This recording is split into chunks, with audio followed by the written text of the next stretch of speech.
Hello अस्सलाम वालेकुम। Last time हम लास्ट टाइम का फिजिक्स का पेपर कंटिन्यू करेंगे। 2022 का मई जून वेरिएंट 1 पेपर 2। लास्ट टाइम हमने क्वेश्चन नंबर 4 तक कंप्लीट कर लिया था। अब हम क्वेश्चन नंबर 5 से स्टार्ट करेंगे। Okay, let's start. Figure 5.1 shows a simple DC motor used in a toy car। एक टॉय कार है जिसके अंदर एक सिंपल डीसी मोटर यूज हो रही है। This is the image. Terminal A and B are connected to a battery and the motor rotates.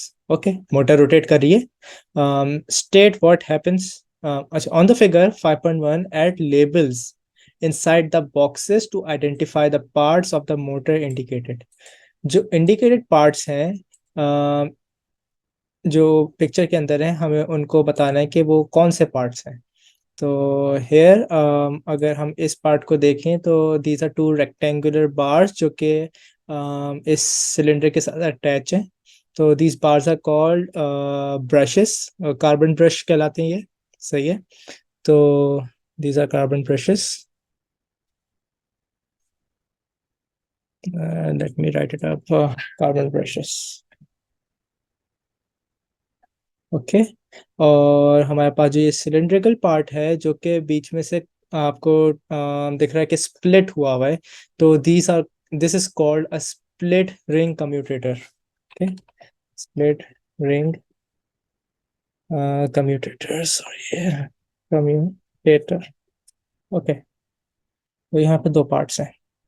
Okay, first part हो गया। बी पार्ट हमारे पास है कि state what happens to the rotation of the coil when the number of turns on the coil is increased. Okay, इसका mechanism, जो आपकी motor का मैकेनिज्म है, इस तरीके से वर्क करता है डीसी मोटर का, कि आपके पास इलेक्ट्रॉन्स फ्लो कर रहे होते हैं वायर के अंदर। This rectangular part is a coil, और इलेक्ट्रॉन यहाँ से फ्लो कर रहे होते हैं। ओके, द अगर यहाँ पे ज्यादा इलेक्ट्रॉन्स हों, उनकी फील्ड ज्यादा होगी, और उनके ऊपर जो फोर्स एक्सर्ट होगी according to Fleming's left hand rule, force would be greater. Okay, is that okay, the force would be greater. तो जैसे कॉइल अगर हम ज्यादा कर देते हैं, वायर की कॉइल ज्यादा होगी, there would be more electrons passing through the magnetic field, और उसकी वजह से हमारे पास फोर्स ज्यादा जनरेट होगी, एंड दैट मीन्स कि जो हमारी मोटर है वो ज्यादा तेजी से रोटेट करेगी। It would rotate faster. Okay,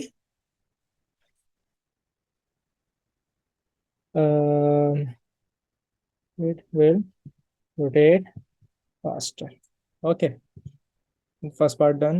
Second says the magnetic field between the poles of the magnet is reversed. Magnetic field को reverse करने की बात हो रही है। तो in the picture अभी currently हमारे पास north लेफ्ट पे है, साउथ राइट पे है। तो अगर हम मैग्नेटिक फील्ड को रिवर्स कर दें तो इसका मतलब है कि अब यहाँ पे साउथ है and now north is here. Okay, क्योंकि मैग्नेटिक फील्ड रिवर्स हो गई है, तो अब जो फोर्स एक्ट कर रही थी कॉइल के ऊपर, इसको टर्न करने के लिए, लाइक अगर वी बिलीव के ये अभी क्लॉकवाइज टर्न हो रही थी, तो इन दिस केस इसकी रोटेशन रिवर्स हो जाएगी। ओके, एंटी क्लॉकवाइज हो जाएगी, ये जैसे स्विमिंग दैट, तो रिवर्स हो जाएगी अगर मैग्नेटिक फील्ड को हम रिवर्स कर देते हैं। तो the motor will rotate in reverse.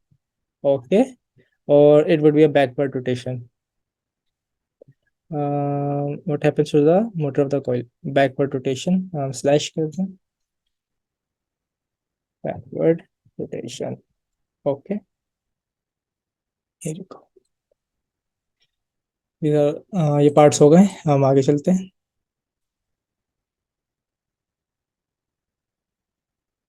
Okay.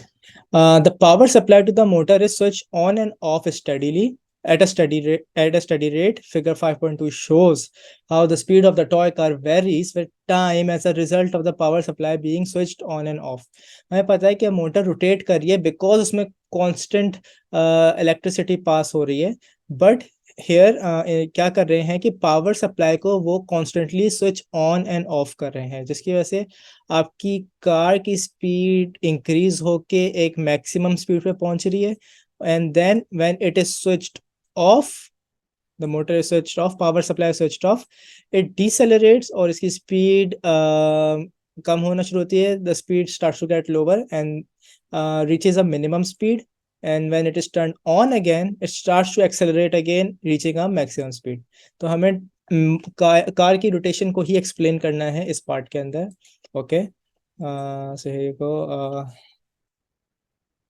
The uh, car's speed increases to a maximum speed and becomes constant. Okay, थोड़ी देर के लिए कांस्टेंट हो रही है, आप वहां पे देख रहे हैं कि the line becomes horizontal. Maximum speed पे पहुंचने के बाद वो हॉरिजॉन्टल लाइन आ गई है, तो it is becoming constant, becoming a constant. Okay, constant speed पे पहुंच रही है.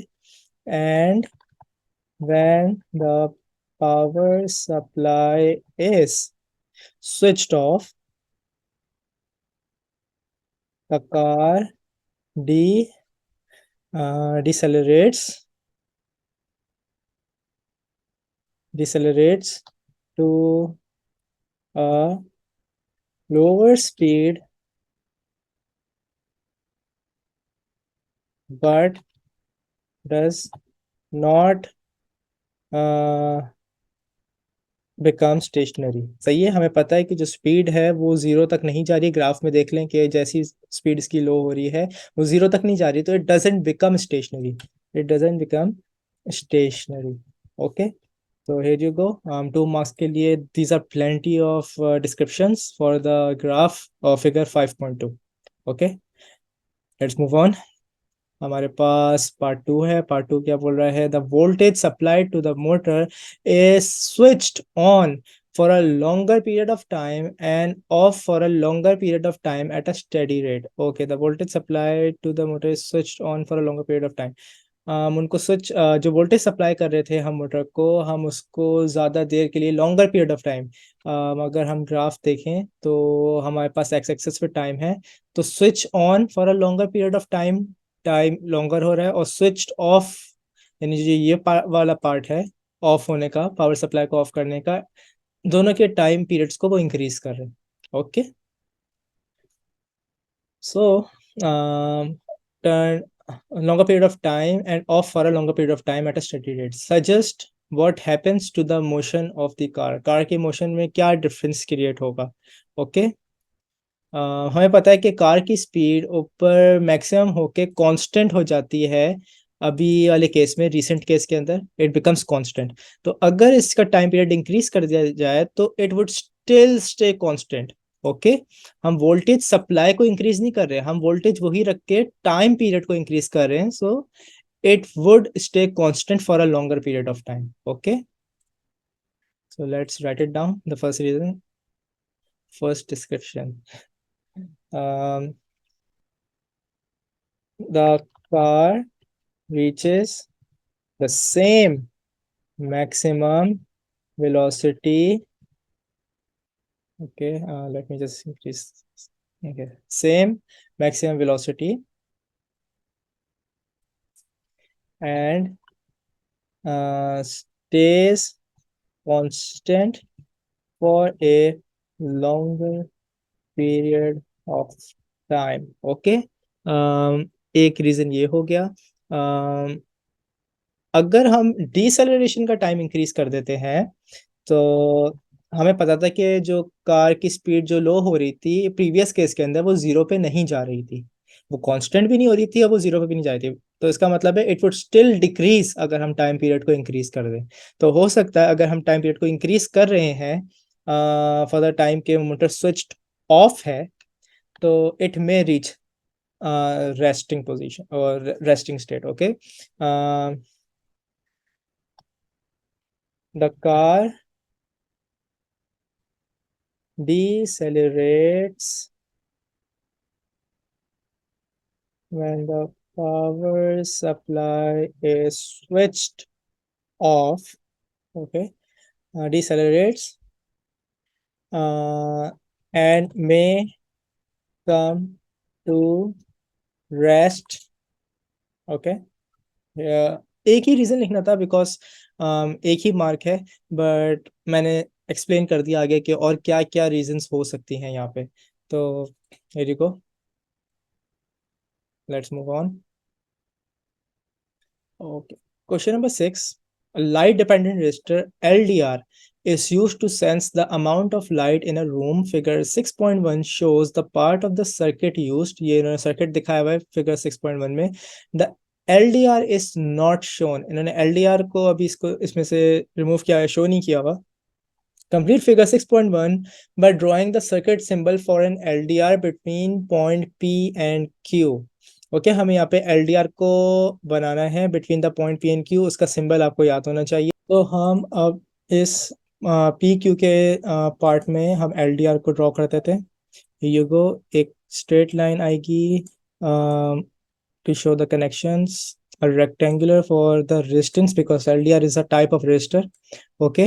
And LDR का क्या पार्ट होता है, क्या मैकेनिज्म होता है कि इसके ऊपर it is a light dependent resistor, इसके ऊपर लाइट आती है तो the resistance changes accordingly, okay. Hmm because ये लाइट डिपेंडेंट रेजिस्टर होता है और लाइट रेस जब इसके ऊपर पड़ती है तो रेजिस्टेंस चेंज होती है, तो इसके सिंबल के अंदर हम लाइट रेस को डिपिक्ट करते हैं in the form of arrows, okay. Sometimes there are two arrows, sometimes there are three arrows, it doesn't matter. आपने एक रेजिस्टर का सिंबल बनाना है, उसके ऊपर एरोस बनाने टूवर्ड्स द रेजिस्टर, ताकि हमें पता हो कि it is an LDR, okay.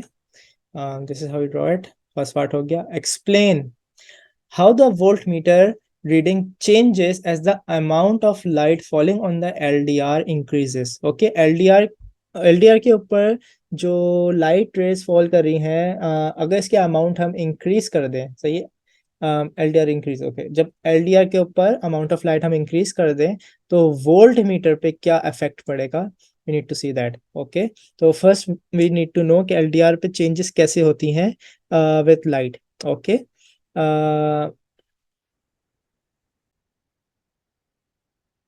Okay so जब आपके ऊपर एलडीआर आपके पास एलडीआर के ऊपर लाइट रेज इंटेंसिटी इंक्रीज होती है, अमाउंट इंक्रीज होती है, तो एलडीआर इन्वर्सली प्रोपोर्शनल होता है, रेजिस्टेंस एलडीआर की रेजिस्टेंस इन्वर्सली प्रोपोर्शनल होती है to the amount of light. If the light लाइट increases amount of light increases, okay, so the resistance decreases, okay। so अगर रेजिस्टेंस इस पार्ट में डिक्रीज होगी तो we know for a fact कि series circuit के अंदर, ओके, सीरीज सर्किट के अंदर जो आपके पास वोल्टेज होता है, वोल्टेज अगर एक से ज्यादा रेजिस्टेंस है दोनों में डिवाइड होता है and it divides accordingly to their resistance. अगर रेजिस्टेंस जहाँ पे ज्यादा होगी वहां पे वोल्टेज ज्यादा ड्रॉप होगा, जहाँ पे रेजिस्टेंस कम होगी वहां पे वोल्टेज कम ड्रॉप होगा। तो because the resistance decreases, LDR में रेजिस्टेंस डिक्रीज हो रही है, तो now this resistance would be larger और उसके अंदर जो वोल्टेज ड्रॉप हो रहा था उससे ज्यादा वोल्टेज ड्रॉप होगा। तो explain how the volt meter changes, volt meter की रीडिंग कैसे चेंज हो रही है, it increases, okay. And explain करना है, explain how, okay, we need to explain this. When amount of light on the LDR increases,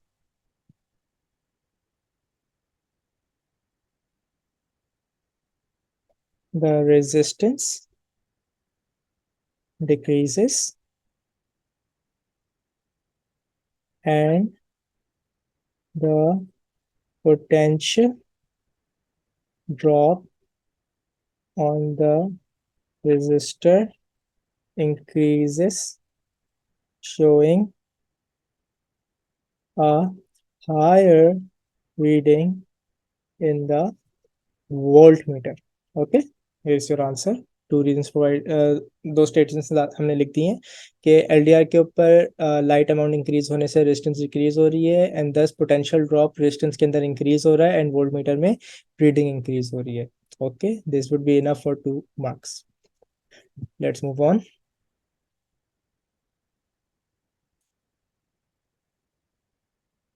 Next part says figure 6.2 shows a part of the circuit containing three resistors है हमारे पास. The current in the 4 ohms resistor is 2.4 amperes. Okay, 4 ohms resistor के अंदर हमारे पास 2.4 amperes flow कर रहा है. Show that the current in the 5 ohm resistor is 1.9 amperes. Okay, हमें ये शो करना है कि 5 ओम रजिस्टर के अंदर जो आपके पास करंट फ्लो कर रहा है that is 1.9 amperes. Okay, shows the part of the circuit containing 3 resistor, the current in 4 ohm resistor is 2.4. Okay, यहाँ पे 2.4 है और वहाँ पे 1.9 हमें शो करना है through calculations. We know for a fact के एक पैरेलल सर्किट के अंदर जो वोल्टेज डिवाइड होता है वो इक्वली डिवाइड होता है. सो इस पैरेलल पार्ट के अंदर जो वोल्टेज ऊपर वाली ब्रांच के अंदर फ्लो कर रहा होगा, जो वोल्टेज ऊपर वाली ब्रांच का होगा वही सेम वोल्टेज नीचे वाली ब्रांच का होगा. ओके, तो हमें ऊपर वाली ब्रांच का वोल्टेज अगर हम कैलकुलेट कर लें तो हमें नीचे वाली ब्रांच का सेम वोल्टेज रखना है and we would find out कितने एम्पियर्स के अंदर आ रहे हैं. Let's do it. हम फॉर्मूला लगा सकते हैं V equals to I R where voltage is unknown for the above branch. Okay, but we know the current is 2.4 and the resistance is 4 ohms. So the voltage comes out to be 4 2s are 8. सही है, तो 8 4 4s are 16 4 and 2s are 8 9 9.6 volts. 9.6 volts इसके अंदर flow कर रहा है. Okay, now we know कि voltage इतना फ्लो कर रहा है तो सेम वोल्टेज नीचे वाली ब्रांच का होगा. नीचे वाली ब्रांच में हम वोल्टेज रख के करंट को मेजर कर सकते हैं. Voltage upon resistance is equal to current. मैंने बस रीअरेंज किया है सेम फॉर्मूले को, equal to I R. R अपने लेफ्ट साइड पे आके डिवाइड में चला गया है. हमें करंट कैलकुलेट करना है. Voltage is 9.6 and the resistance is 5. Okay, 5 ohms resistance इसकी. तो if we could calculate that तो हमारे पास आंसर आ जाएगा 5 and 5 to the 10 9.6 है, तो it should be around 1.9. okay, the current is around 1.9 amperes. okay, it's 9 amperes 1.9 amperes. हमने इसमें शो कर दिया है. okay, calculate the potential difference between point x and y. Calculate the potential difference. We need to calculate के potential difference कितना कितना voltage आ रहा था. सही है, how much voltage or how much potential differences between point x and point y inside this arrangement of resistors. Okay, हमें यहाँ पे voltage calculate करना है, potential drop calculate करना है. Let's see. Okay, तो वी नो कि जो voltage in parallel circuit voltage equal होता है. Okay, but the current, okay, the current is split. तो अगर ऊपर वाली ब्रांच में 2.4 एम्पेयर करंट है और नीचे वाली ब्रांच में 1.9 एम्पेयर करंट है, तो that means in the main branch जो पहले आ रही थी, जो मेन ब्रांच है, इसमें टोटल करंट जो फ्लो कर रहा होगा वो इसका सम होगा. तो 2.4 plus 1.9 should give you 3.4 and 3.9 4.3, around 4.3. yes. okay, 4.3 amperes आपके ओरिजिनल ब्रांच के अंदर फ्लो कर रहा है. okay? अगर उसमें 4.3 एम्पियर्स फ्लो कर रहा है and the resistance is 6 ohms, so we can figure out कि कितना वोल्टेज फ्लो ड्रॉप हुआ है इन दिस सेक्शन. ओके, कितना इसके अंदर ड्रॉप हो रहा है. So V equals to I R. हमें वोल्टेज कैलकुलेट करना है. We know the resistance, we know the current. So let's do that. Current 4.3 है, हमारे पास रेजिस्टेंस है 6. okay, so the voltage comes out to be let me get my calculator. okay, so the voltage turns out to be 4.3 multiplied by 6 is 25.8. Okay, 25.8.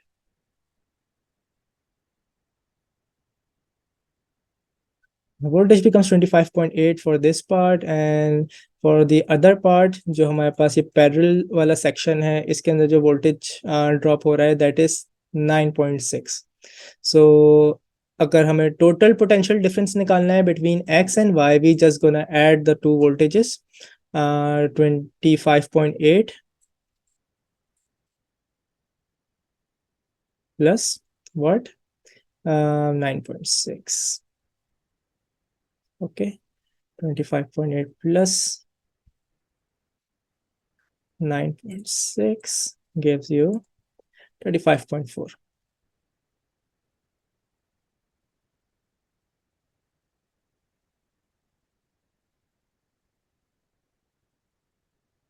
The potential difference is 35.4. If you are going to round it off, तो हमारे पास आ जाएगा 35 volts.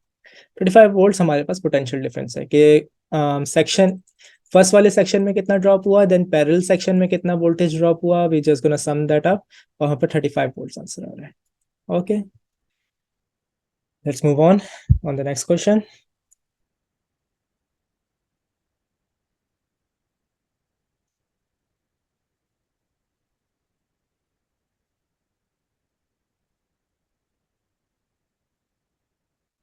Blank page. Question number 7. Figure 7.1 shows a toy helicopter. It can hover and travel through air. Okay, it hovers or air में travel करता है. A student flies the toy helicopter on a journey from A to B, to C to D. Okay, travel कर रहा है. The helicopter travels, इस path पे travel कर रहा है जो नीचे फिगर शो हुई हुई है, एट अ कांस्टेंट हाइट. इसके अंदर हाइट की चेंजेस नहीं आ रही हैं. Figure 7.1 is a scale drawing. It's a scale drawing of the path of the helicopter viewed from above. Okay, it's a scaled. So scale करके बनाया है. What we need to do? Let's move on. Determine the total distance traveled by the toy helicopter. Okay, total distance हमें travel बताना है. तो we got 10 meters, we got 35 meter, and we got 40 meters. तो जो total distance है वो इसका sum होगा. So 35 plus 40 is 75 and 10 is 85. Okay, the total distance travel is 85 meters. Okay. The next part says the toy helicopter makes the journey in 40 seconds. 40 seconds में पूरी journey complete कर रहा है. It's quite fast. So we just need to calculate its average speed. Speed calculate करनी है. Very easy. हमारे पास distance मौजूद है, हमारे पास time मौजूद है. Simple formula v equals to d upon t. Okay, velocity equals to distance upon time. हमारे पास है distance है 85. Okay, average speed के लिए हम total distance upon total time करते हैं. The total distance is 85 and the total time taken is 40.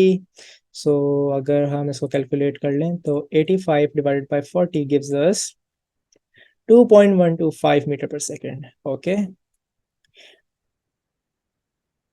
2.125 meter per second.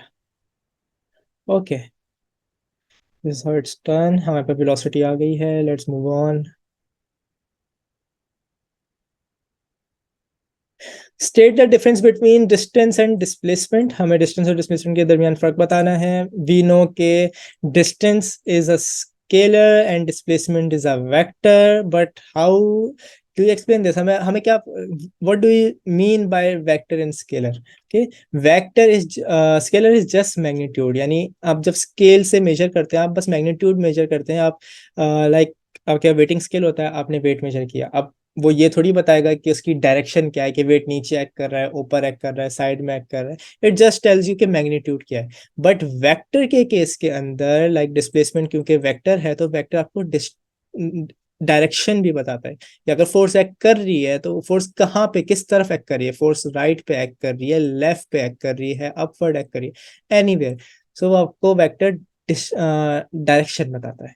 Okay, so state the difference. हमें डिफरेंस को स्टेट करना है. So it should B difference between the distance is a scalar quantity, whereas displacement is a vector quantity.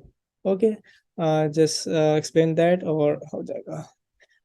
Vector quantity को अगर हम बता दें तो vector quantity involving direction and magnitude. Okay, इसमें डायरेक्शन मैग्नीट्यूड बोथ होती हैं और डिस्टेंस के अंदर मैग्नीट्यूड होता है, सिर्फ डायरेक्शन नहीं होती है. Okay. Determine the scale used to construct figure 7.2 and complete the sentence. कि हमें स्केल को डिटरमाइन करना है कि स्केल क्या है. स्केल हमें ऊपर जो डायग्राम दी हुई है उसमें देखना है. Figure 7.2 and complete the sentence. 1 centimeter on a diagram represents dash on the path. Okay. So because मेरे पास मैंने कंप्यूटर पे खोला हुआ है, I can not scale this, मेरे लिए ये अप टू स्केल नहीं है. तो मैं बता देता हूँ किस तरीके से हम करते हैं कि you just put a scale over here. Okay, scale आप रखते हो, आपने स्केल के जीरो वाले मार्क को इसके साथ अलाइन करना है. स्टार्टिंग पॉइंट से जीरो वाले मार्क को अलाइन करना है. मैंने थोड़ा सा डेविएटेड बनाया, ये लो जीरो वाला पॉइंट अलाइन किया. You measure it up to 35 metre, जो इसने 35 मीटर बताया हुआ है, एंड यू सी के स्केल के ऊपर क्या रीडिंग आ रही है. लेट्स से it was 10 centimetre. Okay, let's say it was 10 centimetre. तो वी नो के 35 मीटर 10 सेंटीमीटर से शो हो रहा है.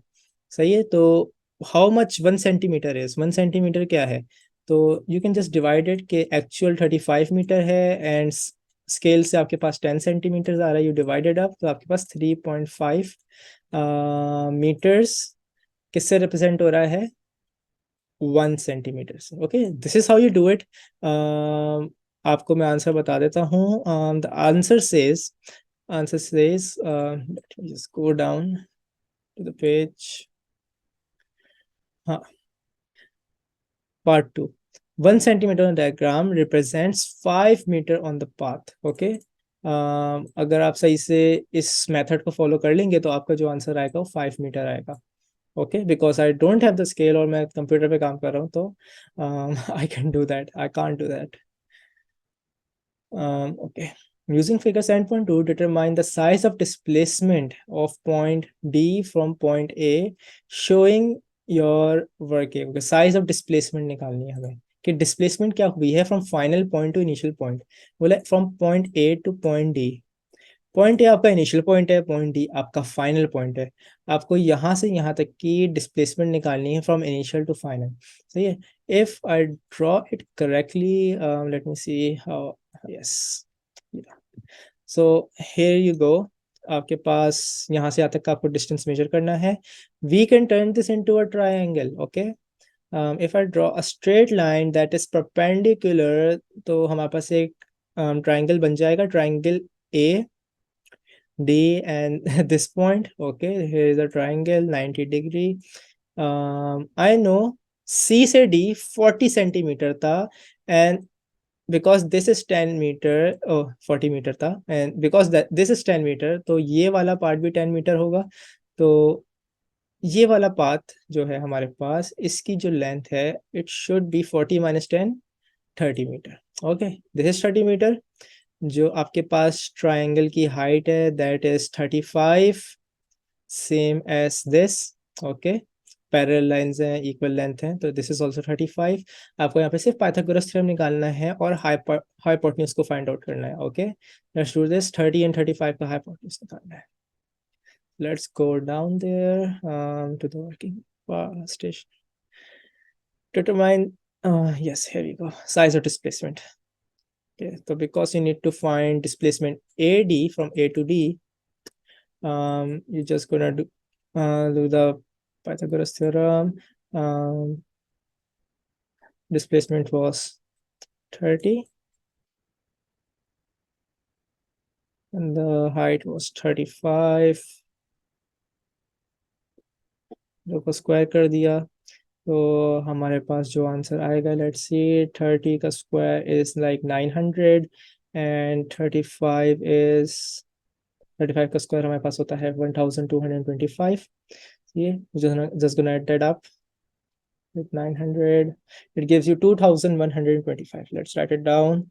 Root 2125 आप रूट करोगे अपने कैलकुलेटर से तो आपके पास आंसर आ जाएगा let's 46. Okay, why did I erase that? 30. Let's write the answer. The answer is 46. जब कैलकुलेटर से कर लोगे, रूट भी कर लोगे तो आपके पास 36 मीटर आ जाएगा. So write it down. 36 metre. Okay, this part is done. Fourth part पे आते हैं. Determine the angle between north and the direction of displacement from point D to point A. Okay, हमें निकालना है कि एंगल कितना create हो रहा है from the north. Okay, let's go up to the picture. Picture पे आते हैं. नॉर्थ ऊपर की तरफ है. फ्रॉम स्ट्रेट लाइंस, ये हमारी डिस्प्लेसमेंट है. This is the north. Okay, north is upwards. We know के लेट्स या फ्रॉम नॉर्थ हमें एंगल बताना है, कैलकुलेट करना है कि how much angle is this. Okay, तो because it's a right angle triangle, हमने राइट एंगल ट्राइंगल बनाया था इसको. We know all the sides, तो एंगल निकालने में कोई मसला नहीं होगा. You can use sine, you can use cos, you can use ten, कोई इशू नहीं है. तो it is 35, this is 30 and that comes out to be 46. Okay, so use any two of those sides, 3 sides, उनमें से कोई भी 2 use कर लें and you should get the answer. Let's use 30 and 36. For this angle 30 इसके opposite है और this is the hypotenuse, तो opposite upon hypotenuse comes from sine. Sine के trigonometric function में use होता है, so let's use that. Sine theta is equal to 30 opposite upon hypotenuse 46.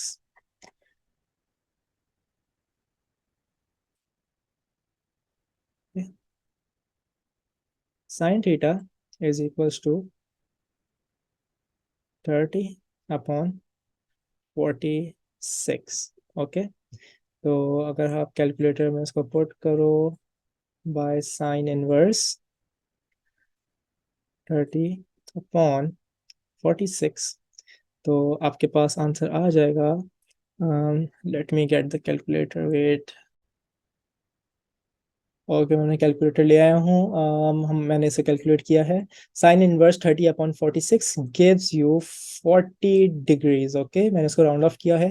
40 point something आ रहा था तो मैंने इसको 40 डिग्रीज कर दिया है, तो आंसर इज 40 डिग्रीज. ओके,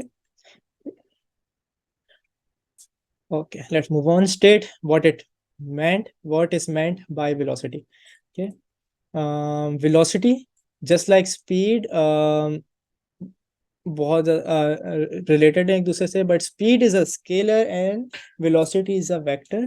तो अगर हमें इसको एक्सप्लेन करना है, so it's the change in displacement. क्योंकि स्पीड के लिए हम डिस्टेंस यूज करते हैं बिकॉज बोथ आर स्केलर, तो वेलोसिटी के लिए हम डिस्प्लेसमेंट यूज करते हैं because both are vector. Okay, homogeneity रखने के लिए, सिमिलैरिटीज रखने के लिए we say that. So the answer is the displacement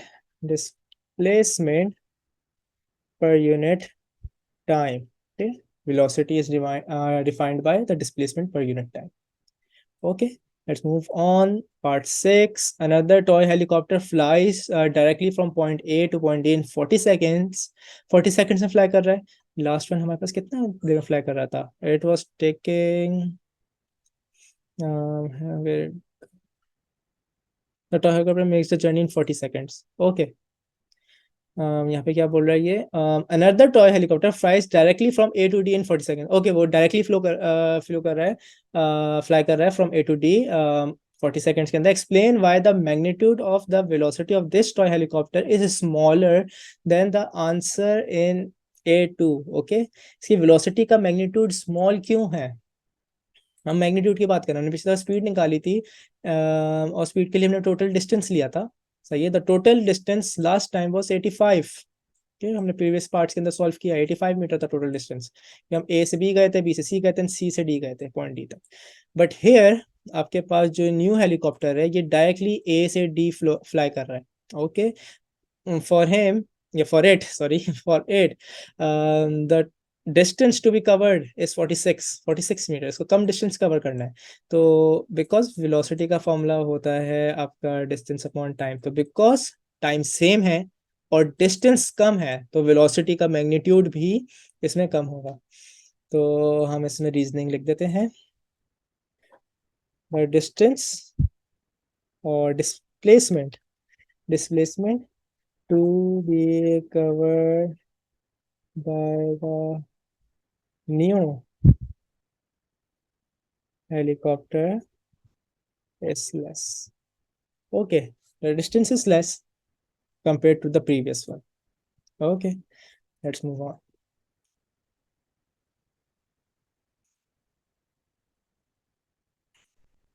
Okay, still a part remains when the toy helicopter hovers at D. Its motor fails and it falls. It reaches terminal velocity. As it falls, terminal velocity reach कर जाता है. Explain in terms of forces and acceleration what happens as the helicopter falls and reaches terminal velocity. Okay. In terms of forces and acceleration हमें इसको define करना है। Okay, let's say आपके पास ये helicopter था, ये हवर कर रहा था बिफोर फेलियर। ओके, हवर कर रहा था तो इसकी वेलोसिटी जो थी वो जीरो थी। हवर कर रहा है एक ही जगह पे स्टेशनरी, और वो हवर कर रहा है हवा में। And let's say this is the ground level और ये इतना ऊपर हवर कर रहा है। the motor fails, it starts to fall, okay, because it starts to fall, तो इसके ऊपर एक ही फोर्स एक्ट कर रही है एंड दैट इज वेट। मैंने प्रीवियस वीडियो के अंदर भी बताया था कि weight and force is the same thing. तो the only force acting on it is the force of weight. Okay, तो वेट इसके ऊपर एक्ट कर रहा है and it starts to fall, velocity starts to increase as it falls, क्योंकि gravity work कर रही है। Okay, it accelerates, but as it accelerates आपके पास हवा में एयर पार्टिकल्स होते हैं जो starts to resist its motion, तो इसके मोशन को रेजिस्ट करना शुरू कर देते हैं अपोजिट डायरेक्शन में। जो एयर पार्टिकल्स हैं इसको धक्का देना शुरू कर देते हैं, लाइक अपोजिट डायरेक्शन में फोर्स क्रिएट कर रहे हैं। Okay, so as the velocity increases air resistance increases. Okay, तो बॉल फॉल कर रही है। मैं इनिशियली बताता हूँ, इनिशियली कोई वो नहीं थी, आपके पास एयर रेजिस्टेंस नहीं थी क्योंकि इनिशियल वेलोसिटी थी जीरो। जब वो थोड़ा सा हेलीकॉप्टर नीचे फॉल कर जाएगा एंड इट गेन्स वेलोसिटी, तो वेट का कंपोनेंट तो उतना ही है, but a force air resistance starts acting on it. सही है, ये फोर्स जब तक एक्ट करेगी जब तक weight and the force of air resistance becomes equal, दोनों इक्वल ना हो जाए। और जब वो इक्वल हो जाएंगे तो रिजल्टेंट फोर्स क्या हो गई हमारे पास? रिजल्टेंट फोर्स हो गई हमारे पास जीरो। तो रेजिस्टेंट फोर्स जीरो है एंड वी नो के force is equals to M A. तो अगर मास तो चेंज नहीं हो रहा, मास क्यों चेंज होगा आपके हेलीकॉप्टर का? वो टूट थोड़ी रहा है। तो because force becomes zero, acceleration becomes zero. और क्योंकि एक्सेलरेशन जीरो हो गई तो वो एक टर्मिनल वेलोसिटी पे पहुंच जाएगा, कांस्टेंट वेलोसिटी पे पहुंच जाएगा, इसकी वेलोसिटी इंक्रीज नहीं होगी और ज्यादा। सो let's write it down.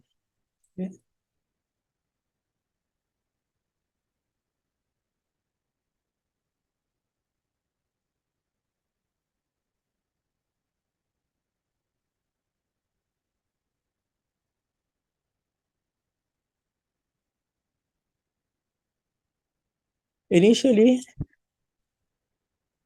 the weight of the helicopter makes it make it accelerate. Okay, not makes, make it accelerate as it starts to fall.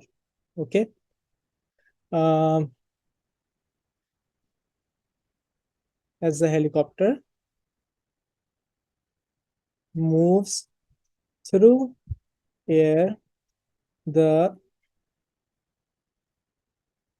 force due to air resistance starts to act on it and reduce its reduce its acceleration.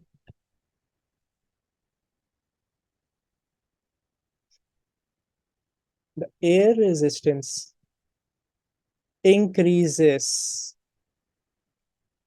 until it becomes equal to the weight of the helicopter, and at that time the resultant force on the helicopter becomes zero, and the helicopter reaches a terminal velocity. Okay, this is the answer. Okay. So hopefully इसमें कोई issue नहीं हुआ होगा. It's purely the concept of terminal velocity for 5 marks. So let's move on.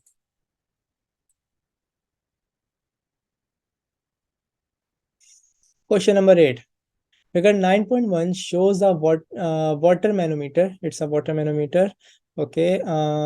When the water manometer is connected to um, a sealed container of gas, the tap is opened. Okay, tap को open कर दिया. The water level changes. Okay. Initially हमारे पास figure 8.1 के अंदर water level equal है.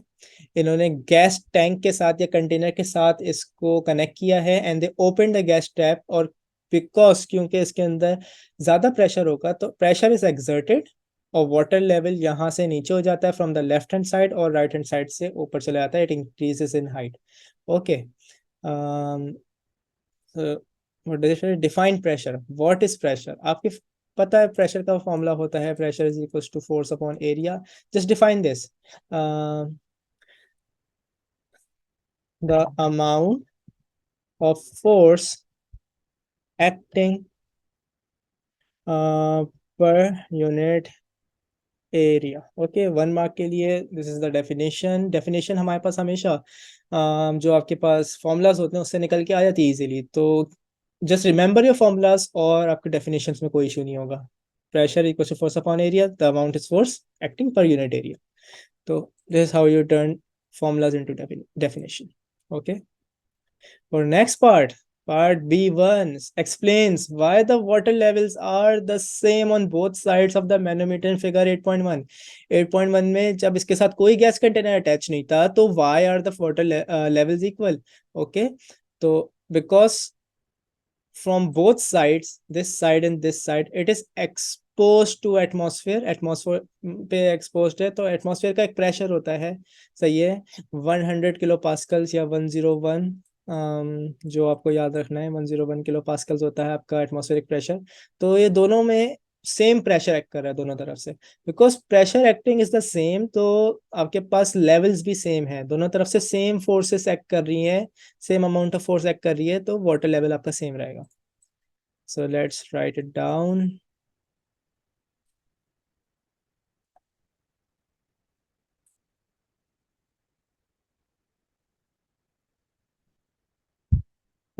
acting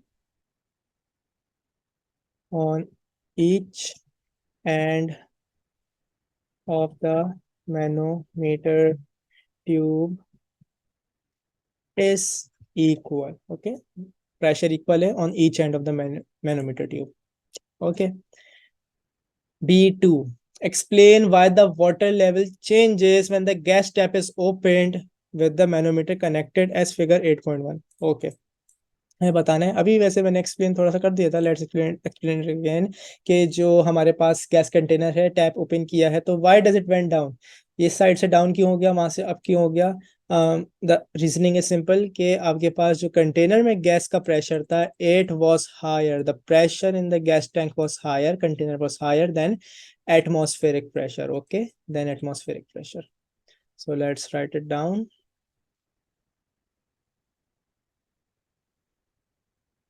अगर वो atmospheric से प्रेशर से लो होता तो ये वाला लेवल नीचे होता और वो वाला लेवल ऊपर चला जाता अगर वो एटमॉस्फेरिक प्रेशर से लो होता. बट बिकॉज ये लो है and that right hand side is high, that means the gas container have a higher pressure inside of it. सही है, इसमें ज्यादा हाई प्रेशर है. Changes. Okay.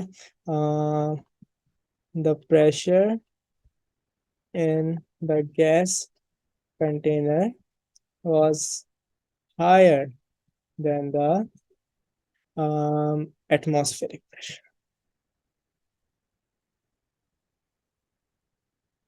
Okay, here you go. ये वाला part भी हो गया. Third part says explain why the water level stop changing at the levels shown in figure 8.1. So water levels stop changing at the levels shown in figure. Okay, why does it stop changing?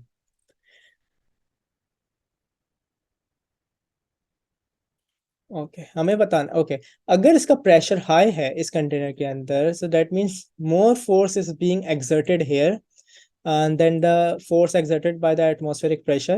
But if there is a force, अगर force exist करती है ज्यादा तो why doesn't it keep going down? Level क्यों नीचे जाया नहीं जा रहा यानी why doesn't it keep going down? Continuously नीचे क्यों नहीं मूव कर रहा? Because there comes a time जब आपके पास यहाँ पे जो height of the water level है it also exerts a force. सही है इस पे जो फोर्स एक्सर्ट होती है या प्रेशर एक्सर्ट होता है तो this pressure is rho g h. Okay rho g h. सही है. लेट्स से यहाँ पे 130 किलो पास्कल्स था. एटमॉस्फेयर इज रफली around 100 kilo pascals. So a time comes जहाँ पे ये लेवल जब तक इंक्रीज होगा जब तक इस वाटर लेवल यानी ये वाला पार्ट जो है इस वाटर लेवल का जो प्रेशर है that becomes 30. Okay height gain करेगा gravity remain same density remain same height increase हो रही है तो as height increases when it becomes the pressure becomes 30. Okay the pressure of water becomes 30. These both sides are equal. आपकी left side and right side becomes equal. So at that moment, it stops increasing. Okay. The height of the water stops increasing. So let's write it down.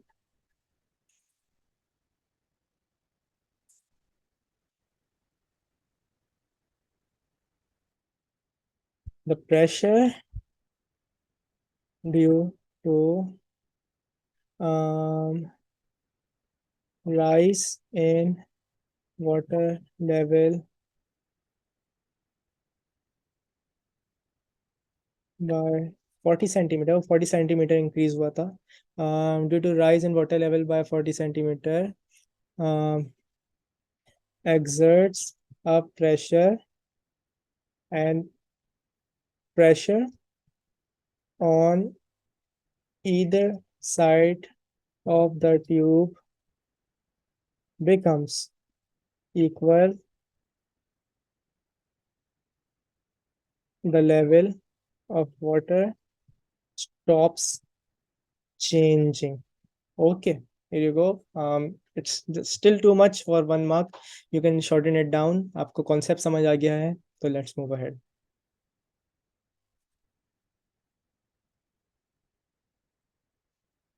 The water in manometer has a density of 1000 kg per meter cube. हमें density दी है, rho दिया हुआ है. Atmospheric pressure is 1 into 10 की power 5 pascals and the gravitational field strength is 10 meter per second square. Gravity बताई हुई है. Calculate the pressure of gas inside the sealed container, giving your answer to 3 significant figures. Okay, हमें पता है कि pressure in the chamber, gas chamber, is equals to pressure atmospheric pressure plus pressure due to water level. वो जो water level 40 centimetre increase हुआ था उसके pressure के बराबर है. तो इन दोनों का सम आपके प्रेशर इन चेंबर के बराबर है. तो let's calculate it. That's 1 into 10 की पावर 5 फॉर एटमॉस्फेरिक, 1 into 10 की power 5 and for water you just calculate rho gh. Okay, मैं फॉर्मूला साइड में लिख देता हूँ, मेरे पास वर्किंग की जगह कम है. It's rho g h. Rho is density. Density इन्होंने हमें दी हुई है 1000.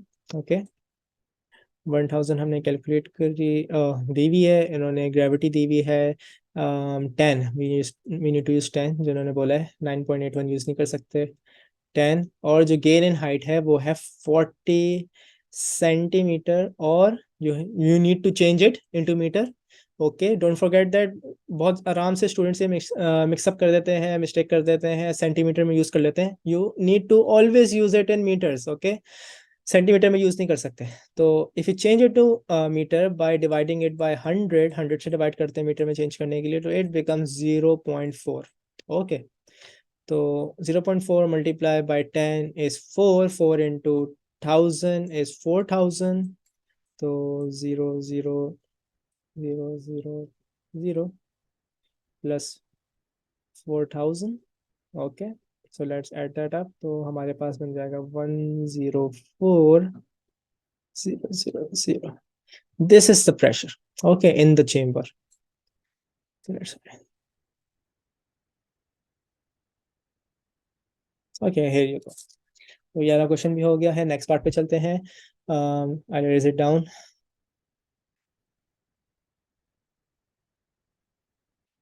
Okay, the temperature of the gas inside the sealed container increases. Using ideas about molecules, explain why the water level changes. Temperature the gas inside the seal container increase. Okay, temperature को हम increase कर रहे हैं seal container के अंदर, और हमें बताना है कि वाटर लेवल चेंज हो रहा है क्यों।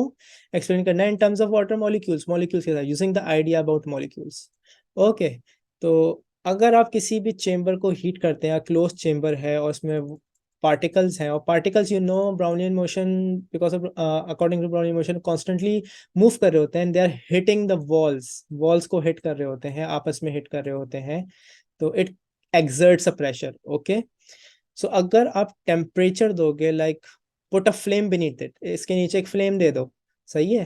तो उससे क्या होगा कि हीट की वजह से इसमें एनर्जी ट्रांसफर होगी आपके मॉलिक्यूल्स के अंदर, and they starts to move more, they starts to continuously more oftenly collide with the walls of the container, जिसकी वजह से आपका प्रेशर इंक्रीज होता है।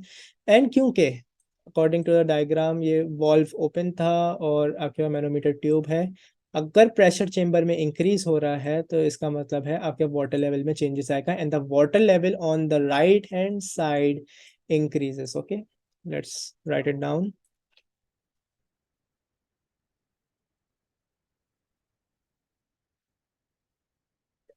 As the temperature increases, the kinetic energy of the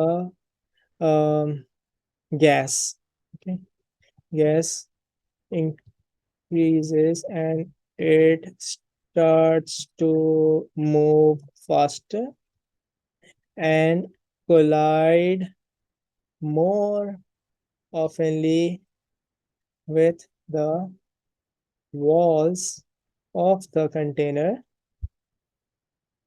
thus increasing the pressure inside of the chamber. Okay. हम okay, तीन चीजें लिखी हुई हैं, 4 पॉइंट्स हैं, एक और पॉइंट ऐड करना होगा। वाटर लेवल चेंज हो रहा है, किस तरह चेंज हो रहा है हमें वो बताना है। The water level rises due to increased pressure in the gas chamber, rises, okay। So here you go, this is the answer for this part. So I think it's done, let's move on। Okay, मुझे वो picture अच्छी लग रही है, so let it stay there, okay. चलो मैं टाता हूँ, I can draw better. This manometer is not suitable for measuring a gas pressure of 2.5 into 10 to 5 pascals. It's not suitable for measuring. Okay. Explain why. हमें explain करना है कि अगर gas pressure 2.5 into 10 के 5 पास्कल्स है in the chamber, तो ये manometer suitable नहीं है। तो let's see. It has already reached a level of 70 in this case, okay, and the total is 100। और क्योंकि ड्यूरिंग दिस टाइम आपके पास जो गैस चेम्बर था उसके अंदर जो प्रेशर क्रिएट हुआ था, that was equal to how much, I don't remember, let me see। Yeah, it was equals to 140 104,000 pascals. Okay, let's go up there. हाँ, तो ड्यूरिंग दिस टाइम आपके पास जो प्रेशर है वो 104,000 पास्कल्स को मेजर कर रहा है. Okay, so if we increase that to 2.5 into power 10, or let's just say into power 10 का मतलब हो गया कि 250,000 पास्कल्स, तो you would know कि हमारे पास इतनी जगह नहीं है मैनोमीटर में.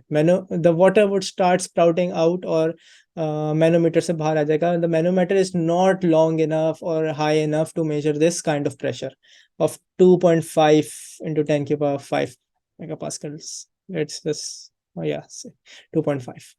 Okay, so let's just write it down. The answer is uh, explain. The pressure is bigger than atmospheric pressure, extra pressure, बहुत ज़्यादा pressure है. Hmm, the pressure is higher than the previous pressure,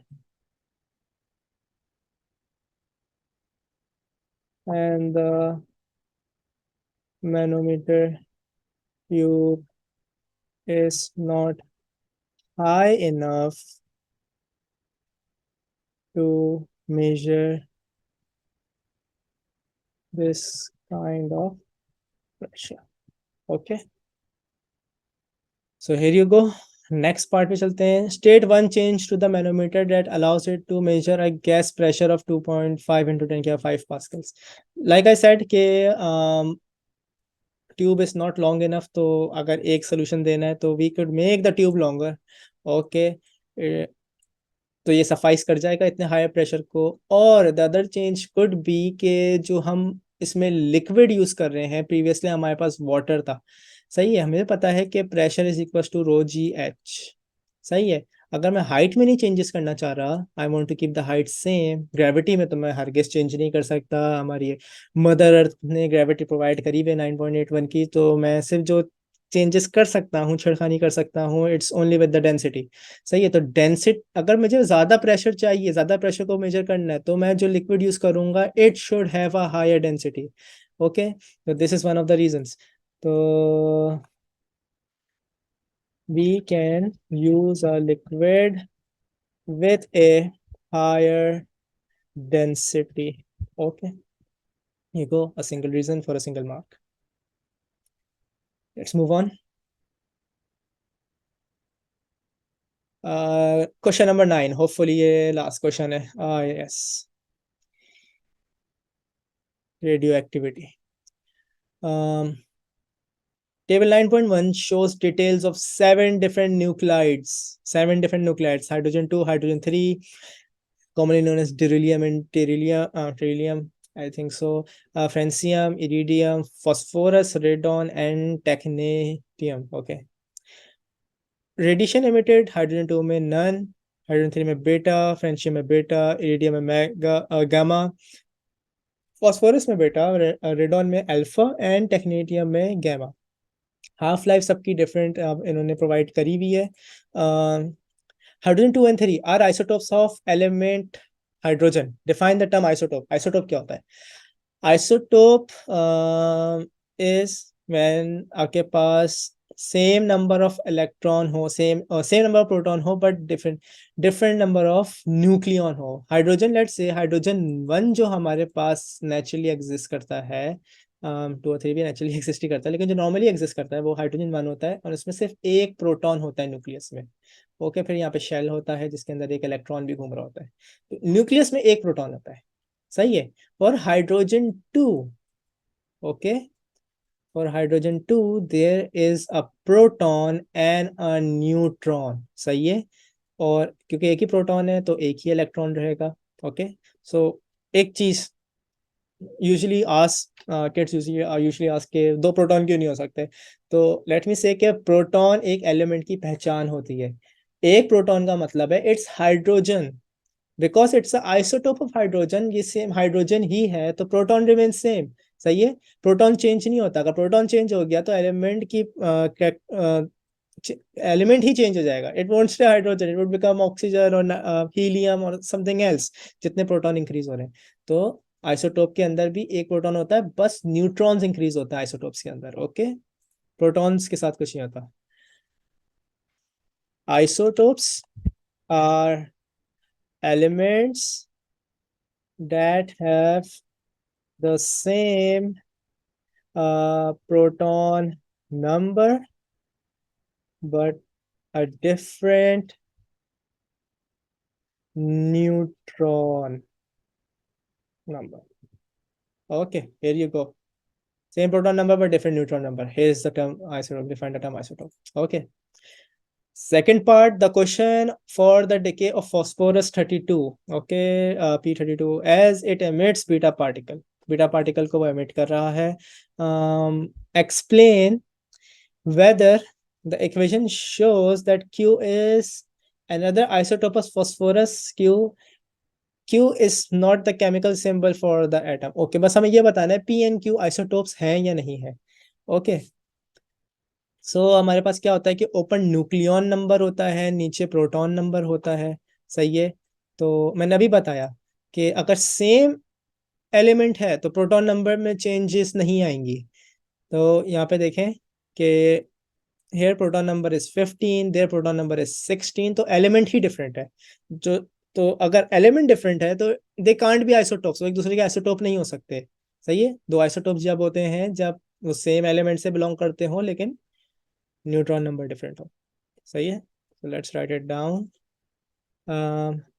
Explain whether. Okay, uh, P and Q, P and Q are not isotopes because the proton number is different. Okay, proton number different है, इसीलिए ये दोनों isotopes नहीं हो सकते। proton number increase हो गया। तो हियर यू गो, ये आंसर हो गया। नेक्स्ट पार्ट पे चलते हैं, बी पार्ट। बी पार्ट क्या बोल रहा है? One of the sources in table 9.1 is used in a medical procedure. Okay, इसमें से कोई एक सोर्स है जो कि एक मेडिकल प्रोसीजर में यूज होती है, to detect unusual bone structure.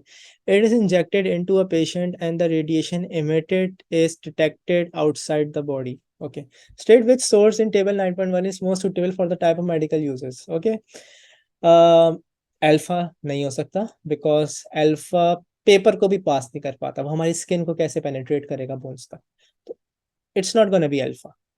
Beta on the other hand हमारे पास वो ज्यादा दूर तक ट्रेवल करता है and it can only B it can stop by a minimum of thin aluminium foil. अगर एक थिन एल्यूमिनियम फॉइल रख दें तो वो उस पर स्टॉप हो जाता है। सही है, I still don't think beta भी पास कर सकता है। गामा क्योंकि वो ज्यादा ज्यादा पेनेट्रेबल होता है, ज्यादा ज्यादा पेनेट्रेट करता है, इसकी एनर्जी भी लो होती है, तो it doesn't cause too much harm, और इसकी पेनेट्रेशन पावर ज्यादा होती है बिकॉज इसका साइज भी छोटा होता है। सही है, तो this is the most good candidate for this. Okay, तो हमारे पास दो ऑप्शंस हैं गामा के, इरिडियम 192 एंड टेक्नेटियम 99। सही है, तो अब हमें इन दोनों में से सिलेक्ट करना है, इरिडियम में से और टेक्नेटियम में से। Iridium 74 day of half life, technetium 6 hours of half life.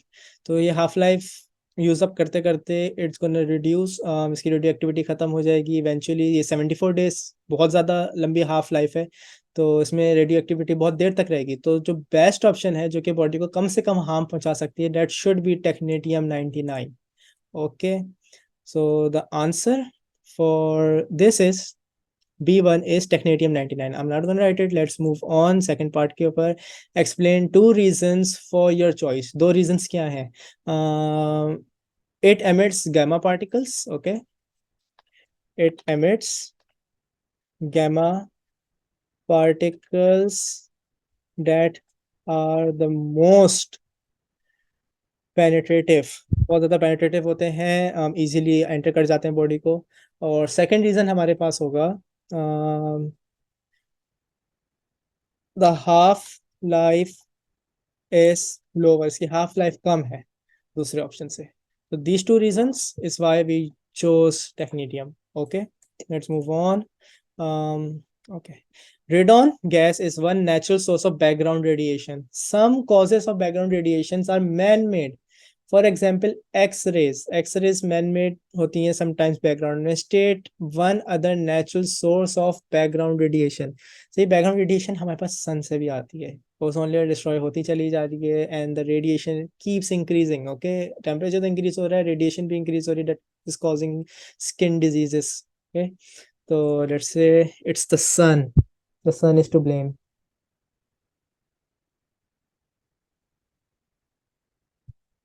Cosmic rays from the sun. Cosmic, yes, a pretty word for the rays that comes from the sun. State one other man-made source of background radiation. Okay, manmade source, state one other manmade source. हमारे पास क्योंकि हमारे nuclear power plants होते हैं and इसमें से radio active waste हमारे पास आता है, तो they are to blame. The nuclear power plants, but it provides electricity. It's a non-renewable source though, let's say that. और हम उसको सही से अगर डिस्पोज ना करें तो that's a cause for background radiation, अगर जो वेस्ट होता है radioactive waste. State one the source, nuclear power plant. Okay, तो जहाँ पे न्यूक्लियर पावर प्लांट्स होते हैं तो उसकी विसिनिटी के अंदर मोस्टली हम रेजिडेंशियल एरिया को नहीं बनाते। सही है। State one harmful effect of background radiation. Background radiation से क्या हार्मफुल इफेक्ट हो सकता है? नॉर्मली स्किन डिजीजेस, कैंसर जैसी चीज़ हो सकती हैं, बिकॉज इट म्यूटेट्स योर सेल, जो रेडिएशन होती है। तो कैंसर, कैंसर सेल्स हो जाते हैं, कैंसर सेल्स क्रिएट हो जाते हैं बॉडी के अंदर। Okay, cancer is one effect. One fusion reaction that occurs is H2 plus H3 gives us helium plus some kind of X. Okay, we just need to balance it, balance out करना है इसको। There are two proton, here are two proton. Okay, तो I don't think उसके पास कोई proton होगा, let's say वहाँ पे 0 है। ओके, बट यहाँ पे हमारे पास टोटल नंबर आ रहा है 5 एंड हेयर इज 4, तो यहाँ पे हमारे पास जो न्यूक्लियन नंबर होगा that should be 1। Complete the equation, equation complete कर दी है। Okay, let's move on. Deduce the name of particle x. Particle x क्या हो सकता है? It is just a proton, इसके पास नहीं, इट इज अ न्यूट्रॉन, इसके there is no proton and thus इसके पास इलेक्ट्रॉन भी नहीं होना चाहिए, तो जो पार्टिकल है इट्स जस्ट अ प्रोटॉन। तो it's just a neutron, sorry proton नहीं है बिकॉज नीचे हमने 0 रखा हुआ है, तो इट्स अ न्यूट्रॉन। सही है। न्यूक्लियन नंबर में न्यूट्रॉन एंड प्रोटॉन बोथ होते हैं, क्योंकि प्रोटॉन 0 है हमारे पास। ओके, प्रोटॉन 0 है, तो जो ऊपर 1 है वो बस ये बता रहा है कि there is only neutron present, it's only a neutron. So just where this fusion reaction takes place, ये फ्यूजन रिएक्शन कहाँ होता है? There is hydrogen and helium present. Okay, तो हाइड्रोजन एंड हीलियम में जो फ्यूजन रिएक्शन होता है, अर्थ पे फ्यूजन नहीं हो सकता। सही है, too much energy is required for fusion. ये सिर्फ सन के ऊपर हो सकता है, तो that's the only place people try to do it here. Maybe they did, they were successful, I don't know that. Maybe, let's just answer it, the sun. Okay, sun is where the fusion reaction take place, this kind. Okay, helium और hydrogen में पता है कि helium hydrogen fusion reaction में take place करते हैं on the sun. Compare the properties of alpha particle and beta particle in terms of their ability to penetrate through materials, ionizing effects, deflection in a magnetic field. Okay, चलो, let's do that. पहले हम बता देते हैं, जो alpha particles होते हैं इनके ऊपर पॉजिटिव चार्ज होता है, बीटा पार्टिकल जो होते हैं उनके ऊपर नेगेटिव चार्ज होता है। The difference in masses is the mass of alpha is higher, the mass of beta is lower. दोनों पे चार्ज इक्वल है बट अपोजिट है। सही है। पेनेट्रेटिव पावर मैंने अभी ऊपर बताई थी, so let's start writing it down. Beta particle have a higher penetrative ability than alpha particles. Okay. um, ionise deflection बता देते हैं. Beta particle, because it has a lower mass, it deflects more than a alpha particle that have a higher mass. Okay. Ionising power आपके पास alpha में ज्यादा होती है, as far as I remember. हम आयोनाइजिंग इफेक्ट की बात करते हैं तो अल्फा पार्टिकल का आयोनाइजिंग इफेक्ट ज्यादा होता है. Let's write it down. The ionising effect of alpha particle is higher than the beta particle. क्योंकि इसकी एनर्जी ज़्यादा होती है, इसका आयनाइजिंग इफेक्ट ज़्यादा होता है. तो ये 3 चीज़ें लिख दी हैं फॉर 3 मार्क्स. विद दिस हमारे पास पेपर फिनिश हो गया है, फिजिक्स का पेपर 2 वेरिएंट 1 मई जून 2022. Okay. Thank you for bearing with me till the end. आखिरी क्वेश्चन तक. It was quite long, my first video. I hope you like it. कोई भी queries हो, please do ask down below in the comments. Please like this video, subscribe to the channel if you found it helpful and still want to see more videos in the future. So yeah, I'm gonna tackle subjects like physics, chemistry, and maths. Sometimes add maths. I'm not sure. We'll see about that. But these are all the subjects I'm gonna tackle in the days come in the future. So make sure you subscribe if you love this content. Thank you. Bye.